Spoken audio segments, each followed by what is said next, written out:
going on, everyone? It's Kyle here with Gnarly Knives, and definitely going to be doing something a little different today. You guys probably might have guessed from the title of the video. So, as you guys know, my channel name is Gnarly Knives and Outdoors, and I've really been doing pretty much everything knife related. I haven't really done much in the outdoor sense, but I do want to start doing more outdoor type things. Anything from, typical bushcraft type of stuff, but also too is, I've mentioned and done a couple videos where I've talked about, and a dedicated video about gardening knives, but I'm very much into, gardens and plants, trees, pretty much anything like that. So what I'm actually doing today is I need to trim a few leaves, a couple of sick ones, off of an oleander plant that I have. And I just thought I'd bring you guys along, maybe put a little information out if anybody is watching this for information about oleanders, because there's going to be a little bit talking about care and maintenance. So in a couple minutes, I'll spin you guys around. I have the oleander, the plant, already set up on a chair, so I can just flip you guys around, and we'll be ready to go. So basically, just give you guys the long and short of it.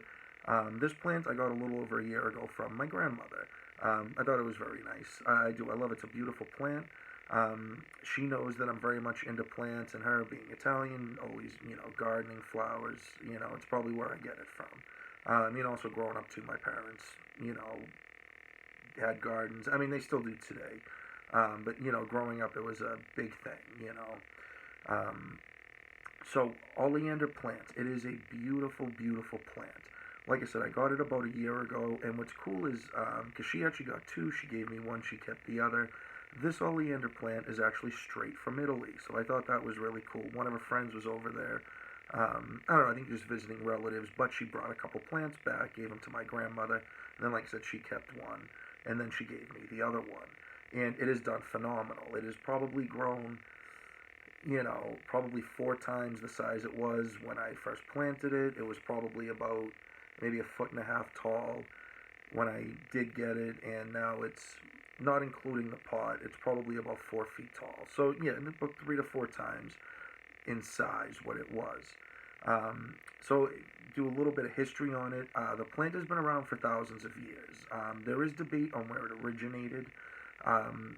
Usually the debate is between if it originated in Asia or if it originated in the Mediterranean area, Italy, Greece, all that.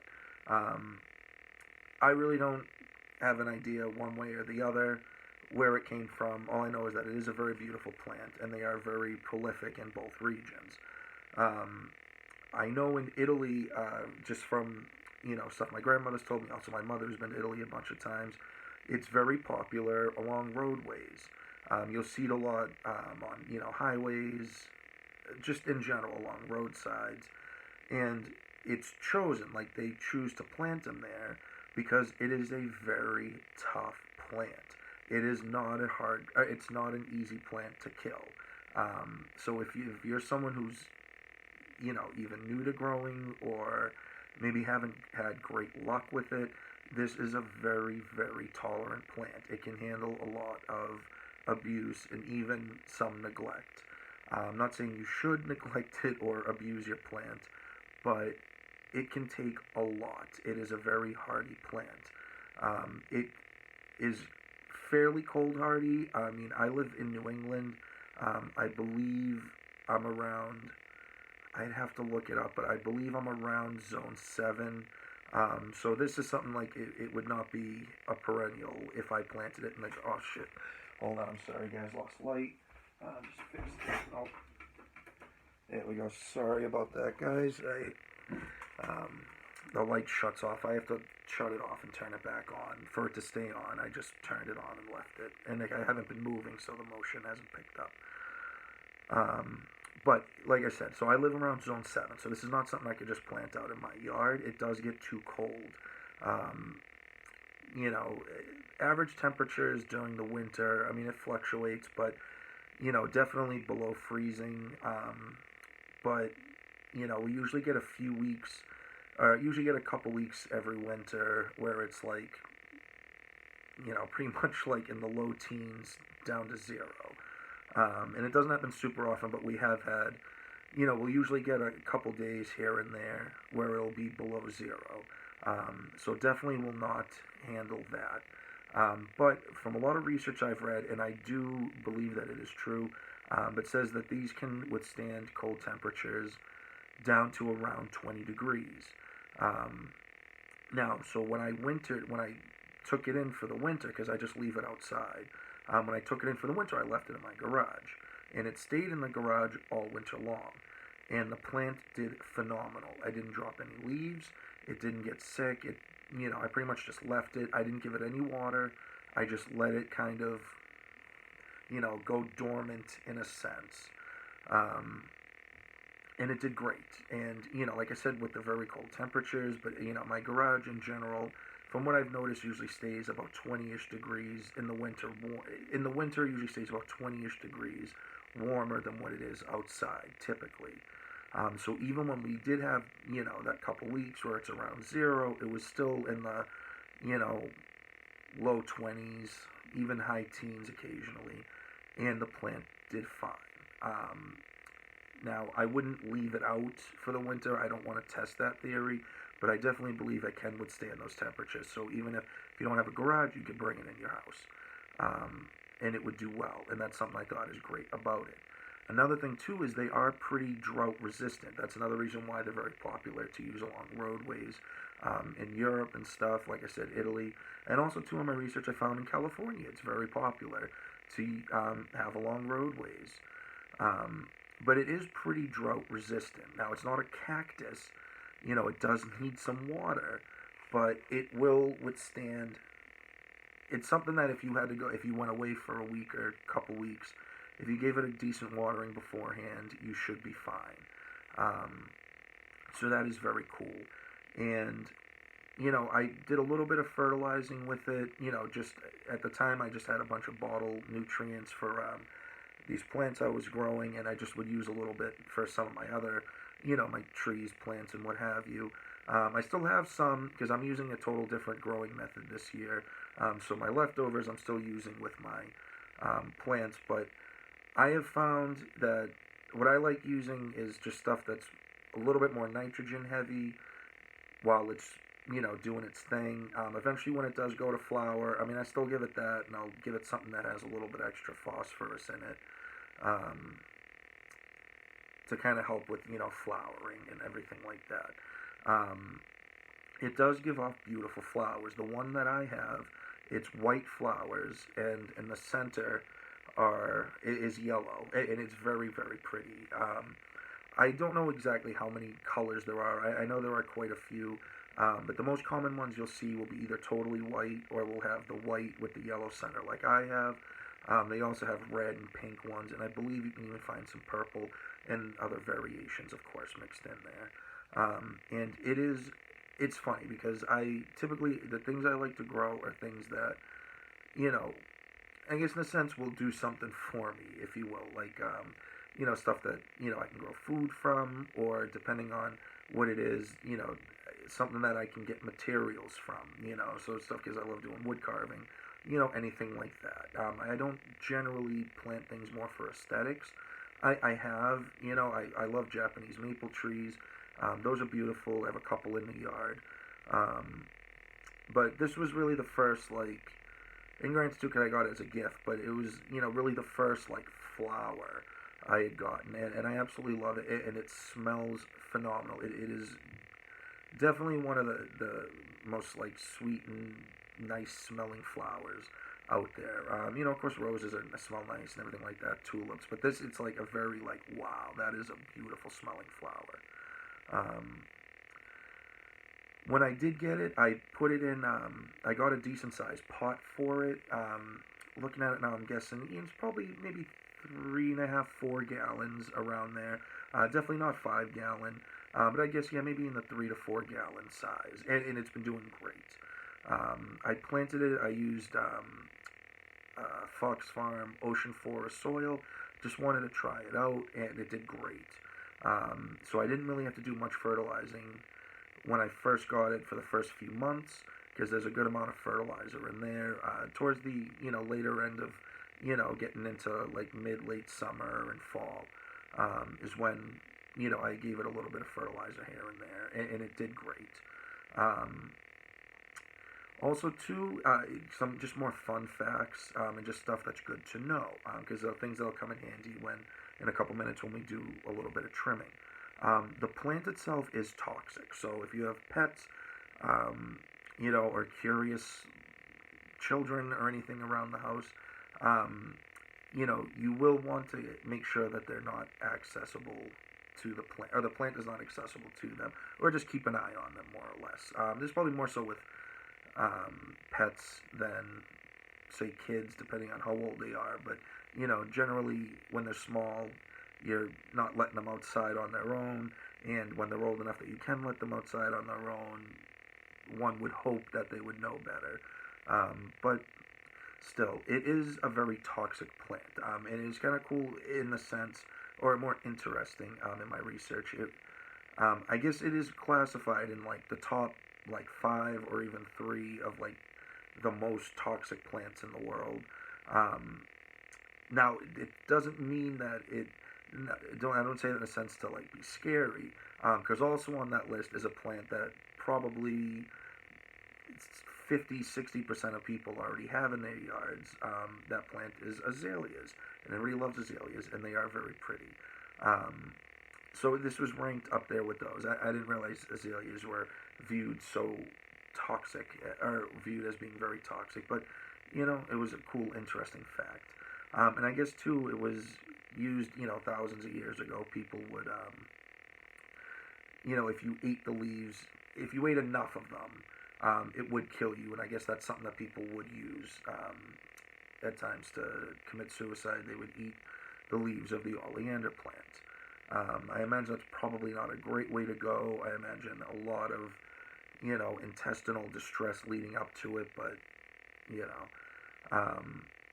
that being said, so of course, obviously, you do not want to eat any parts of the plant, but, and this is what we'll be getting into in a moment, the plant, so when if anything happens, if the plant is damaged, or if you're trimming something, or anything, it, like most plants, will, release, I don't know if you want to say a juice or a sap, but you do not want to get that on your skin.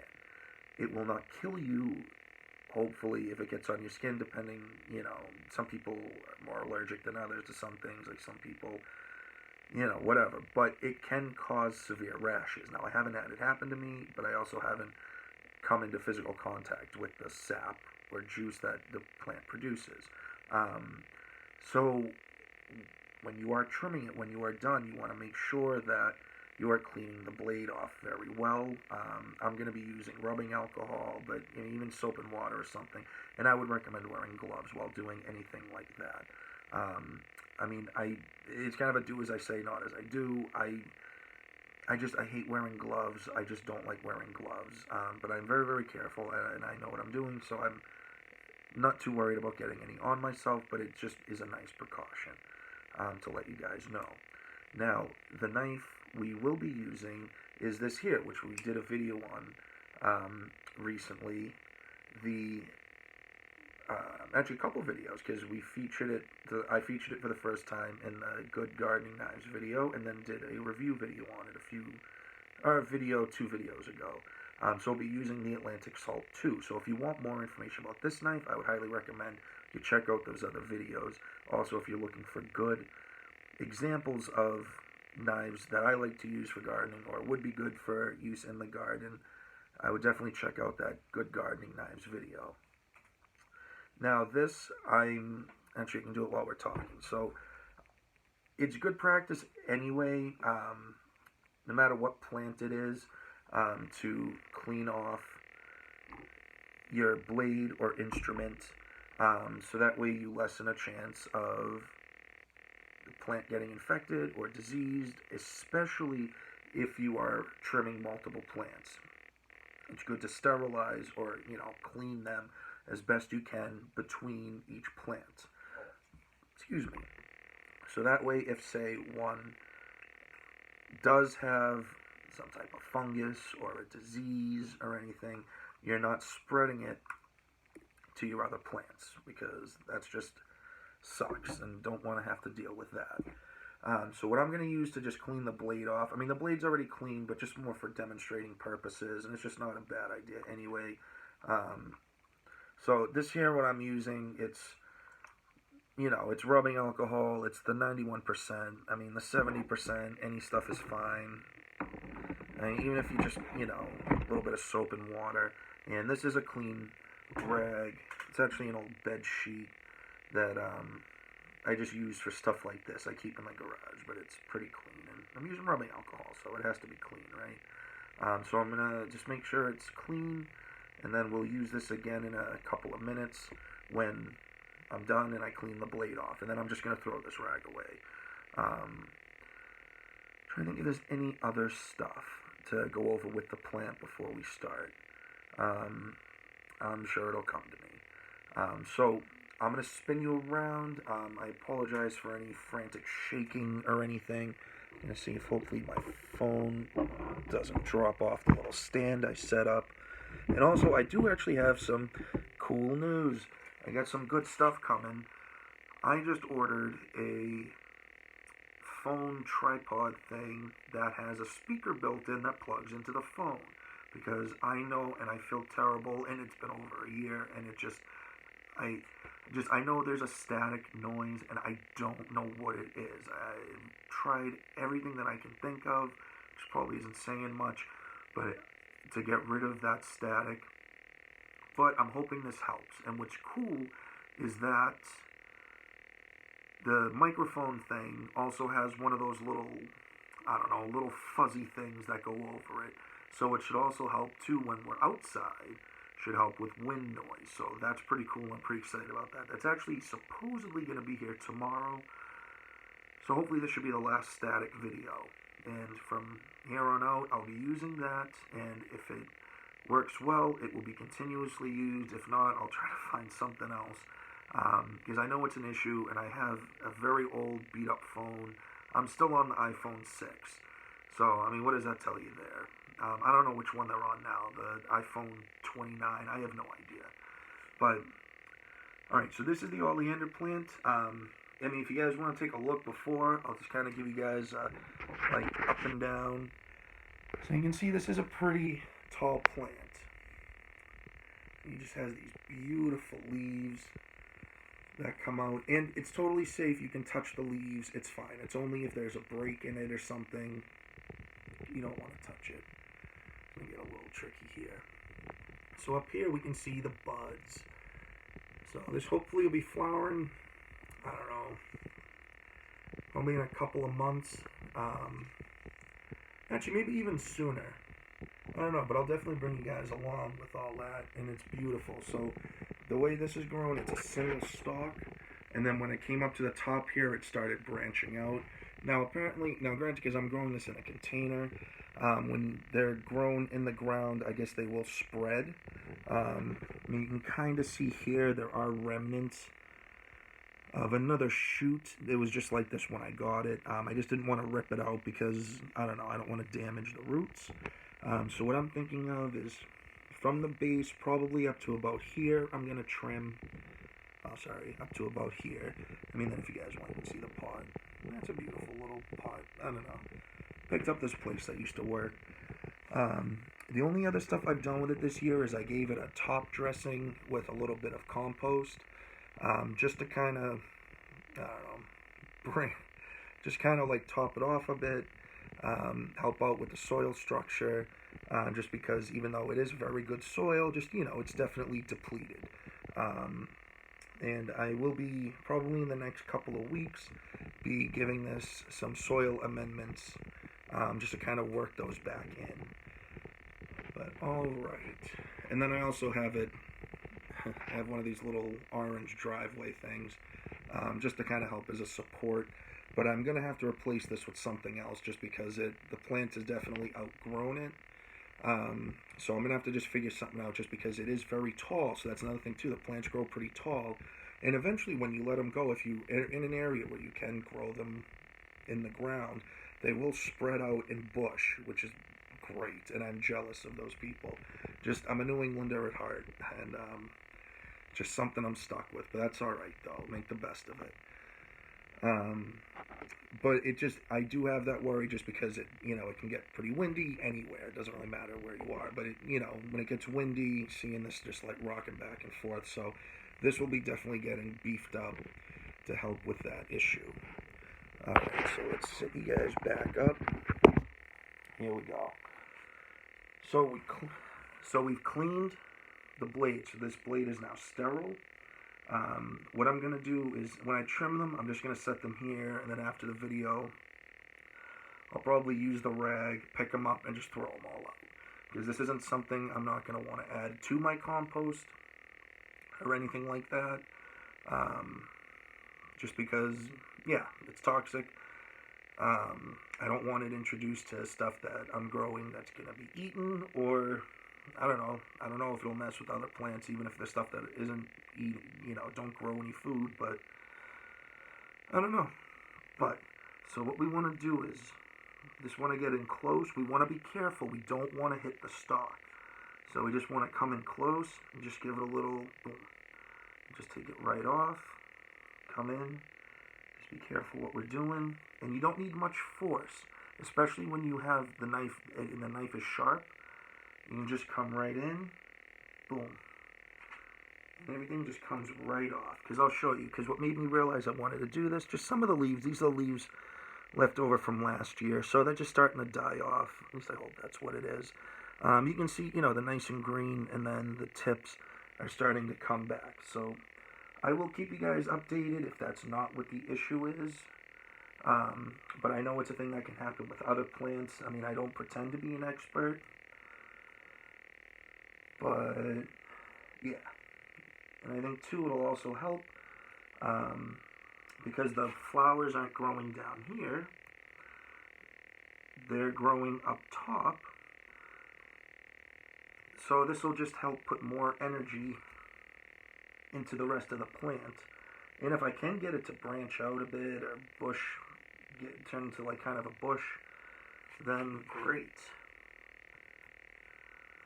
So I'll just be very careful. Just looking to see if any of the juices are coming out. I don't see any. You see a little bit on the blade. Some of it I'm sure could be water, but so that's that. Alright, so let's spin this back around. Alright. So that wasn't too bad. It was pretty easy to back you guys up a little bit. Ooh, okay. Alright, we're good. Just got a little nervous, bumped into my little fig tree. Just the pod, but I thought it hit it's a baby fig. If you want, I can show you guys quick. Ooh, ooh, ooh. See? It's a little baby fig tree. It's kind of cool that you order these off Amazon. Actually, I ordered 3 of them. Actually, I ordered 4 of them. I ordered a larger one for my old man because he loves fig trees. And then I ordered a 2-pack of the smaller fig trees. They sent 3. So I was planning on giving him one and me keeping one. So I gave him one. I kept 2. Now we each have 2 fig trees. And these are the brown turkey figs, if anybody is curious. But it's doing great. There's already new growth, seeing little shoots starting to come out. But it doesn't matter. I can do another video about that if you guys are interested. Alright, so let's see how it's looking. I have at a little bit of a distance. So yeah, you can see probably the bottom foot have had the leaves removed. So definitely keep an eye on that. And I'll keep you guys updated if anything else goes on with it. But I'd love for you guys to let me know what you guys think of this style of video, doing more like garden, outdoor type things. This is not going to be replacing. The main focal point of this channel is knives, and it will always be knives, because that's, it's gnarly knives and outdoors, not gnarly outdoors and knives. The knives are first. But this is another, passion of mine, something I really love doing. And, if I can help some people out, give any information out, I think it'll be hopefully well received. So anybody who's here more for the knives, don't worry, this isn't going to be an all the time thing. I definitely want to start scattering in some more of these kind of videos, but it's kind of a trial run So I guess we'll see how that goes. But I just wanted to start with something simple. Um, because like I said, I'm not an expert by any means. But I grew up growing plants, gardens, everything like that with my grandmother, with my parents. I've worked at a flower store, which is, I guess, different. It was a flower and ice cream place, but doing arrangements and all that. So we weren't actually growing flowers or anything there. But I also worked for a couple years at a nursery um, with plants. That's where I learned a lot of stuff and probably spent more money than I actually made there buying things. Um, that all being said, I'm still learning, so a lot of this will be journeying with you guys. So hopefully, any of you guys out there, anyone that does gardening, if you have any tips or tricks, if you want to send them my way in the comments, it can help me out, it can help other people out. If anybody has any questions, um, you can ask me, or if you ask them in the comments, somebody else can hopefully answer. If I don't know the answer, if I don't get back in time.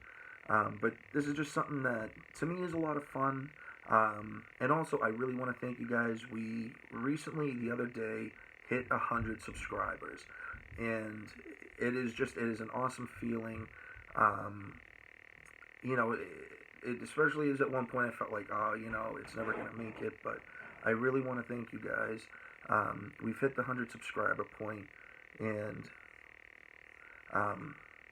no, close the door.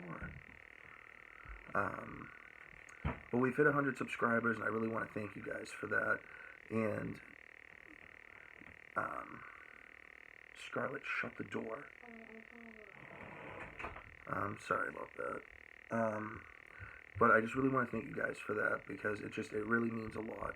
And I really encourage you guys to please like, comment, share, subscribe. Please pass the video around. And just thanks for coming along and hanging out. So I hope you guys got a lot out of this. And remember to keep carving, stay sharp, and keep gardening. Peace.